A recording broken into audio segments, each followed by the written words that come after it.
कुछ एक झूठ हमारे दिमागों में बैठा दिए जाते हैं। जैसे आप सब ने यह कथा पढ़ी होगी कि एकलव्य का अंगूठा कटवा लिया द्रोणाचार्य ने, पढ़ा है ना आप सब ने? पर ये बताइए कितनों ने महाभारत में स्वयं पढ़ा है?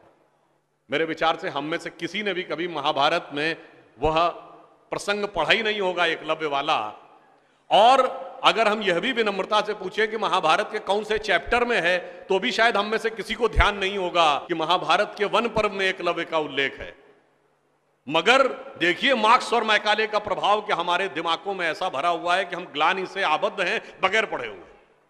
अब मैं आपसे कहूंगा, जाइएगा, जाकर पढ़िएगा। अवेलेबल हो तो इंटरनेट पे जाके सर्च कर लीजिएगा, ना हो तो जो महाभारत सीरियल आया था उसका एपिसोड जाके यूट्यूब पे देख लीजिएगा। कि किस्सा ये था कि जब आपको, चाहे आपने कथा सुनी होगी कि कुत्ते का मुंह बाणों से भर गया था जो एकलव्य ने तीर चलाए थे, और जब वह तीर अर्जुन निकालते हैं तो उस कुत्ते के मुंह में एक खरोंच तक उस बाण से नहीं आई होती है, तो वो चौंक जाते हैं क्योंकि ये सामान्य तीर नहीं है। उन्होंने कहा तो दिव्य अस्त्र है कि मुंह में पूरा तीर से भर गया मुंह और इसके बाद भी एक खरोंच नहीं आई। आप कहेंगे दिव्यास्त्र का मतलब क्या?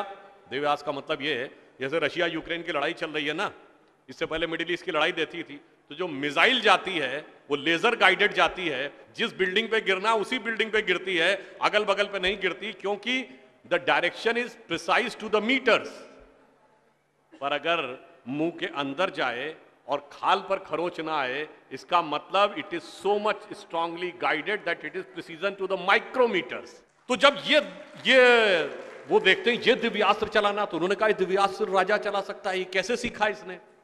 तो जब द्रोणाचार्य उससे पूछते हैं कि तुमने ये किससे सीखा, तो कहता आपसे सीखा गुरुजी। कहते मैं तो तुम्हें जानता नहीं बालक, तुम अपना परिचय दो। अब यहीं पर बिंदु है। एकलव्य क्या कहता है? मैं मगध नरेश जरासंध के प्रधान सेनापति हिरण्यधनु का पुत्र एकलव्य। अरे वो मगध के chief of the arm forces का बेटा था।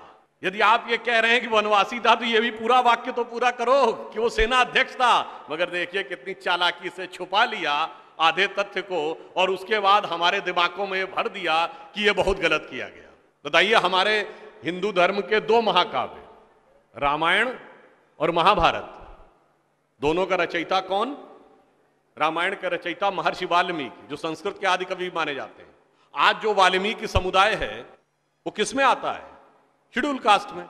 महाभारत के रचयिता और वेदांत और मीमांसा के रचयिता महर्षि वेदव्यास, जिनकी मां मछुआरिन थी, वह समुदाय किस में आता है? कुछ राज्यों में, दिल्ली में शेड्यूल कास्ट में, यूपी में अति पिछड़े में। तो मेरे भाई, संत रैदास, नामदेव, कबीर, दादू, ये सब पूज्य संत हुए, फिर भी हमारे दिमागों में ये भरा जाता है।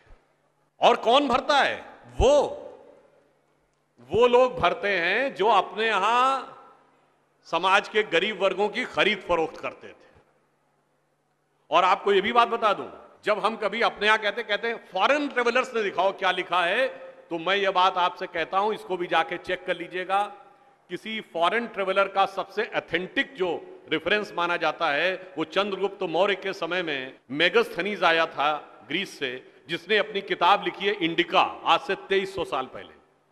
वो इंडिका किताब आज उपलब्ध नहीं है, मगर उसके उद्धरण तमाम जगहों पे हैं, तो प्रूवन है किताब थी। उसने भारतीय समाज में व्यवस्था का वर्णन करते हुए लिखा है कि यहाँ पर 7 जातियां हैं, मगर महत्वपूर्ण बात यह है यहाँ इतनी समरसता, इतना सामंजस्य है कि यूनान के समाज के समान यहाँ कोई समाज का ऐसा वर्ग नहीं है जिसके साथ शोषण या भेदभाव किया जाता हो। ये एक विदेशी लिख रहा है। और मैं एक और बात आपसे बताना चाहता हूं, बहुतों को नहीं पता होगा, गांव में पंचायत होती है ना, ये पंचायत में 5 की संख्या कहां से आती है? ये 4 या 6 क्यों नहीं? 5 की संख्या जानते कहां से आती है? 4 वर्ण माने गए थे, तो किसी भी गांव में निर्णय लेना होगा तो चारों वर्णों का एक एक प्रतिनिधि होगा, और 5वां जानते कौन होगा? गांव के बाहरी क्षेत्रों में रहने वाले वो वनवासी जो प्रत्यक्ष रूप से गांव का हिस्सा नहीं है, पर हमारे निर्णय का प्रभाव उनके जीवन पर भी पड़ेगा, तो 5वां प्रतिनिधि उनका होगा। वहां से यह पंचायत का भाव आता है। और फिर मैं आपसे कहना चाहता हूं, हमारे दिमाग में एक और चीज भर दी गई कि जाति व्यवस्था हमने बनाई। आपको पता है कास्ट शब्द कहां से आया? ये कास्ट अंग्रेजी का शब्द नहीं है, ये पुर्तगीज भाषा का शब्द है। और 1931 में जो अंतिम जनगणना जाति के आधार पर, उसमें 4114 जातियां हैं हिंदू समाज में, जिसमें अब 6000 बताई जाती हैं। मैं चैलेंज करके पूछता हूं, कोई दिखाओ तो किसी धर्म ग्रंथ में 6000 जातियां लिखी हो, और जहां लिखी उसमें इससे ऊंचे ये, इनके नीचे ये ऊंचा ये नीचा, कौन से धर्म ग्रंथ में लिखा है? ये माली ऊंचे की तेली ऊंचे, सुनार ऊंचे कि लोहार ऊंचे, कहां लिखा है? जानते हैं कहां लिखा है? एक British census commissioner Herbert Risley द्वारा किए गए सेंसस में हिंदू समाज को जातियों में विभाजित करके ऊपर से नीचे तक लिखा गया, और फिर वो हमारे ऊपर अध्यारोपित कर दिया गया है। हमारे दिमागों में कैसी कैसी बातें भरी जाती हैं। एक थोड़ा लिबर्टी लेते हुए ये भी कहना चाहूंगा, महिलाओं को पढ़ने का अधिकार नहीं दिया जाता था। अब ये बताइए, हमारे यहां दिल्ली में लोगों को ध्यान नहीं होता है, आप लोगों ने मैत्री कॉलेज और गार्गी कॉलेज है ना, ये मैत्री और गार्गी कौन थी? ये वैदिक काल की 20-22 विदुषी स्त्रियों में से एक हैं। गार्गी ने ऋषि याज्ञवल्क्य के साथ शास्त्रार्थ किया।